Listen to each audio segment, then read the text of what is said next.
మరో ఉత్తరం చూద్దామండి. ఏలూరు నుంచి శాంభవి రాస్తున్నారు. అట్ల తద్దిలో ఉయ్యాల ఆటలకు కూడా ప్రాధాన్యం ఉంటుంది. వాటి విశిష్టత ఏమిటి తెలియజేయగలరు అంటూ రాస్తున్నారు. భారతీయుల ఉత్సవాలలో అద్భుతమైన ఉత్సవం డోలోత్సవం. దాన్ని ఏమంటారు? డోలోత్సవం. ఒక అటదది నాడు సంక్రాంతి నాడు ఊగుతారు, సంక్రాంతి పండుగలో ఊగుతారు, దసరా నాడు ఊగుతారు, వినాయక చవితి నాడు ఉయ్యలు ఊగుతారు. డోలోత్సవం ప్రతి పండుగలో ఉంది. ఈ ఊయల ఊగుట కేవలం కనపడేది కాదు, కనపడేని మనస్సు కూడా ఊయల ఊగుతుంది. నా మనస్సు ఇంత బాగా ఆనందంలో ఊగులాడుతుంది అని చెప్పడం ప్రధాన ఉద్దేశ్యం.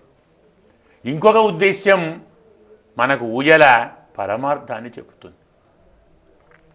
ఎంత ముందుకు తోస్తే అంత వెనక్కు వస్తుంది కదా, ఎంత వెనక్కు పోతే అంత ముందుకు వస్తుంది.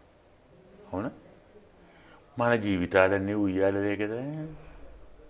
పునరపి జననం పునరపి మరణం పునరపి జననీ జఠరే శయనము. ఎంత కిందికి వచ్చామో అంత పైకి పోతాం, ఎంత పైకి పోయామో అంత కిందికి వస్తాం. ప్రపంచమంతా రాకపోకలమయమే.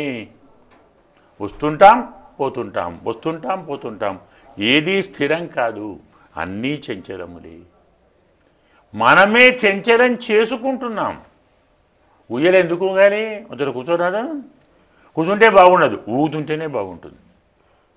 అంటే ఆనందమంతా కదలికలోనే ఉంది, స్పందనలో ఆనందం ఉంది. ప్రేరణ అనేది, ఆనందం అనేది స్పందనలోనే ఉంది.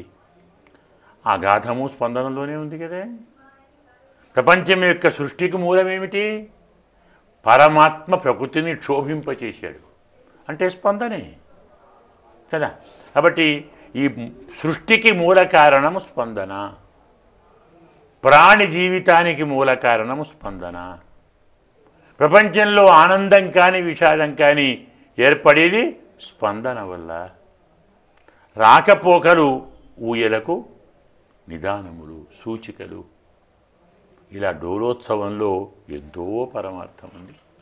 ఎవరికి అందినంత వారు దాన్ని అందుకొని